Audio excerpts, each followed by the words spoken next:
Yan. Hello guys, what's up? Welcome sa aking YouTube channel. Yan.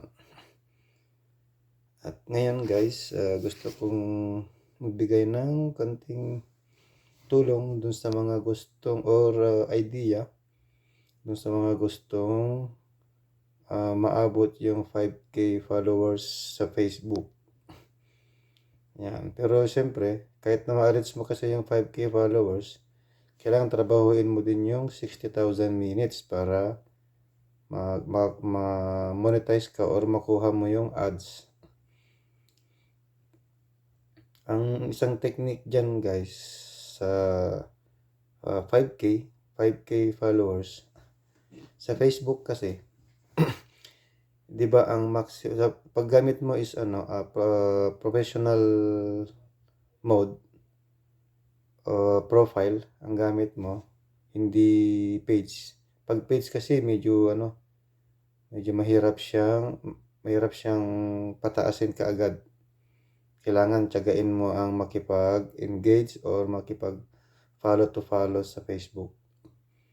Ngayon, yung sa profile naman, kung gusto mong makuha yung 5,000 followers in mga 2 weeks siguro, kaya depende sa 2 weeks, 3 weeks.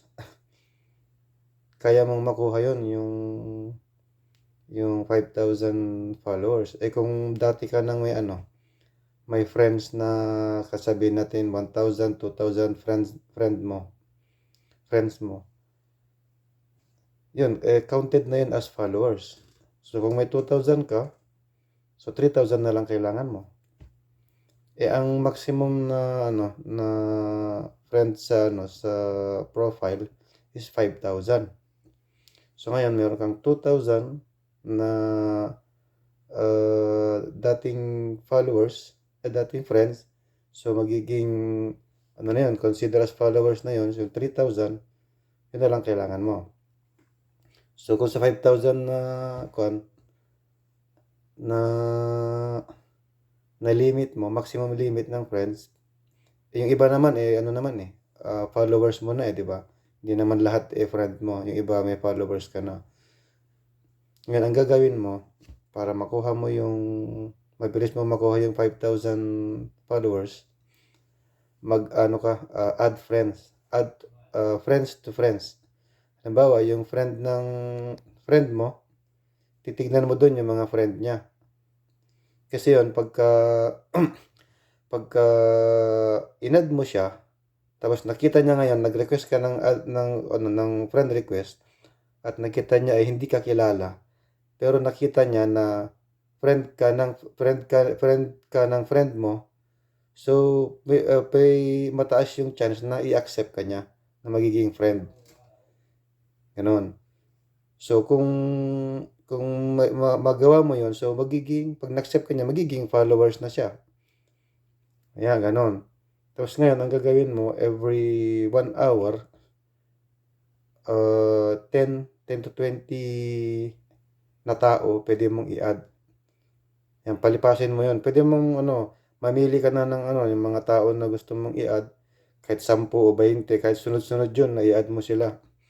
Tapos, i-stop ka ulit. After 1 hour, ganun ulit gagawin mo.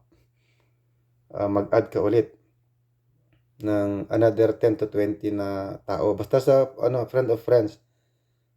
Kasi siguro mga 80%, 70 to 80% ay accept nila yon yung friend request mo. Kasi friend ka ng friend nila Ganon. Tapos, tignan mo na rin na kung sino yung friend nila, kung creator din. Para, kasi yan, pag creator din, alam mong susuportahan ka din pag pagka-creator ka din. Ganon.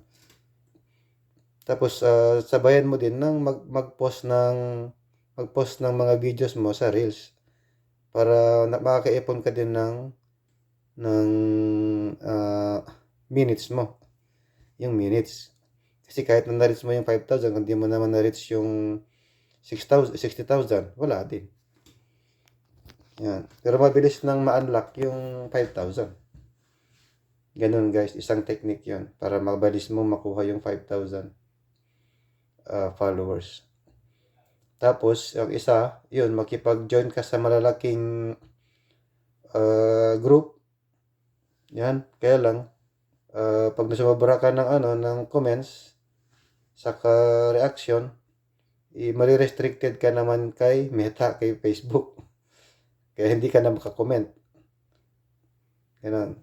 Kaya sa friend of friends, basta i-limit mo lang yung yung i-add mo in every hour. Hindi kanya i-restricted. Basta maximum mo lang 20 kada oras. Yan.